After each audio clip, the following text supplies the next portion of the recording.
Subscribe now and press the bell icon. Never miss an update. किसी की निंदा करना गलत काम है।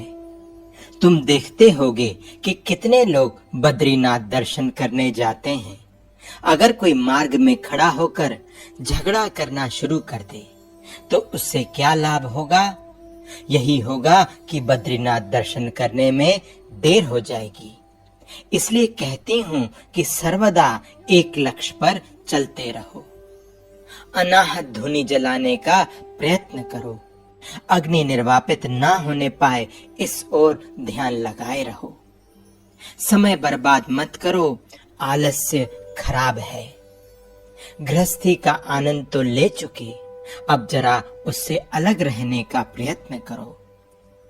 इस शरीर के निकट जो लोग आए हैं उनका पतन नहीं है। जिन लोगों ने स्मरण भी किया है वे भी बचा लिए जाएंगे। याद रखना कि उन्हें बिना संग रखे असली सेवा नहीं हो सकती। उन्हें लेकर रहने का प्रयत्न करो। बूढ़े व्यक्ति जिस प्रकार लाठी लेकर कमरे में प्रवेश करते और बाहर जाते हैं तथा चलते वक्त भी अपने साथ ही रखते हैं, ठीक उसी प्रकार उन्हें लेकर सर्वदा उनका नाम लेते हुए रहने का प्रयत्न करो। उन्हें ही अपना एकमात्र अवलंबन समझकर रहना चाहिए।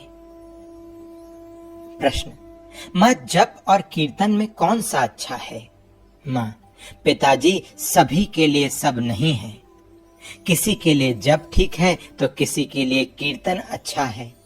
उदाहरण के लिए देखो, अगर किसी पौधे की कलम को काफी नीचे जमीन में गाड़ दिया जाए तो वह सड़ जाएगा, और दूसरी ओर बीज को अगर जमीन के भीतर ना रखा जाए तो वह नहीं निकलेगा। ठीक इसी प्रकार एक एक के लिए एक एक तरह की व्यवस्था है। प्रश्नकर्ता: माँ, आपके निकट भगवान का स्वरूप कैसा है? माँ, जैसे तुम मेरे निकट हो ठीक उसी प्रकार। प्रश्न: एक लड़की ने माँ से प्रश्न किया, माताजी, आप कौन हैं? यह हमें बताइए। माँ हंसती हुई, तुम्हारा क्या ख्याल है? लड़की: मेरे ख्याल से आप ईश्वर हैं। माँ: जो कहो वही मैं हूँ। मुझे कीट कहो मैं वही हूँ, खराब जो कुछ कहो मैं वही। अगर अपना दोस्त कहो तो मैं वही हूँ, तुम्हारी लड़की कहो तो वही हूँ, चाहे जो कहो मैं वही हूँ। प्रश्नकर्ता: माँ, नाम जप के वक्त केवल नाम करने से होता है या रूप गुण का भी चिंतन करना चाहिए? माँ, नाम नामी में अभेद है, गुण भी वही है। नाम जपने के साथ ही रूप गुण का भी चिंतन करना चाहिए। दूसरी ओर सिर्फ नाम करते करते सब अपने आप प्रकट हो सकता है। सत्य, ब्रह्मचर्य और त्याग की आवश्यकता है। सत्संग में जितना अधिक समय दोगे उतनी ही आशा करो। प्रश्नकर्ता: माँ, मन कैसे स्थिर होता है? माँ, यह जो कैसे होता जिज्ञासा है, यही उसका मार्ग, यही व्याकुलता उनकी ओर ले जाती है।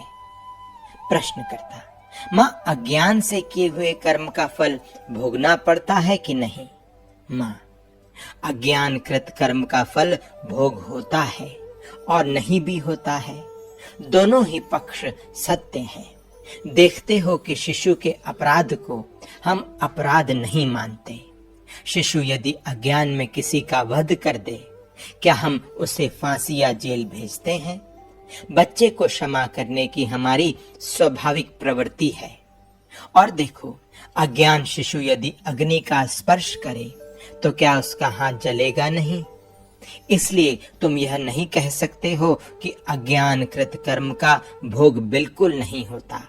इसलिए कहा जाता है सभी कुछ सब समय ही संभव है। प्रश्नकर्ता: माँ, मंत्र चैतन्य किसे कहते हैं? माँ, समझो, मैंने तुम्हें पिताजी कहकर बुलाया, तुमने वैसे ही उत्तर दिया। नाम और नामी अभेद है ना, इसलिए नाम लेकर पुकारो तो नामी उत्तर देता है। मंत्र के उच्चारण मात्र से यदि मंत्र देवता या इष्ट का साक्षात्कार हो जाए तो उस मंत्र को चेतन मंत्र कहा जाता है। यही मंत्र चैतन्य है। प्रश्नकर्ता, माँ तब साधक अपने को इष्ट से अलग देखता है या अपने को इष्ट में ही देखता है? माँ, पहले पहले साधक अपने को इष्ट से भिन्न देखता है, पर मंत्र देवता या इष्ट का जब तत्व प्रकाश होना शुरू होता है तब साधक अपने को भी उस तत्व के मध्य में देखता है। इसलिए कहा जाता है कि देवता होकर देवता की पूजा करनी चाहिए। तब इष्ट पूजा करने पर साधक अपनी ही पूजा करता है, अर्थात इष्ट और साधक उस समय एक हो जाते हैं। प्रश्नकर्ता, मां सुना है कि सद्गुरु जब दीक्षा देते हैं तो मंत्र को चेतन कर देते हैं, पर हम देखते हैं कि हम मंत्र जप करते जाते हैं पर कोई देवता तो प्रकाशित नहीं होते। इससे क्या हम यह समझें कि हमारा मंत्र चेतन नहीं किया गया है? मां, नहीं, दीक्षा भी अनेक प्रकार की होती है। एक प्रकार की दीक्षा में दीक्षा मात्र से शिष्य में आमूल परिवर्तन हो जाता है। इस दीक्षा को पाने मात्र से शिष्य की जो पंचभूतों की बनी देह है वह पंचभूतों में मिल जाती है और वह स्वरूप में स्थिति लाभ कर लेता है। इसी को चरम दीक्षा कहते हैं।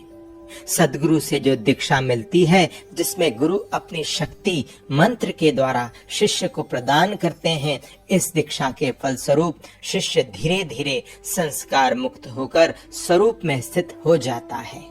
इसे मध्यम दीक्षा कहते हैं। इस तरह संस्कार मुक्त होने में थोड़ा समय लगता है। कोई कहते हैं कि अधिक से अधिक 3 जन्मों में शिष्य मुक्त होता है।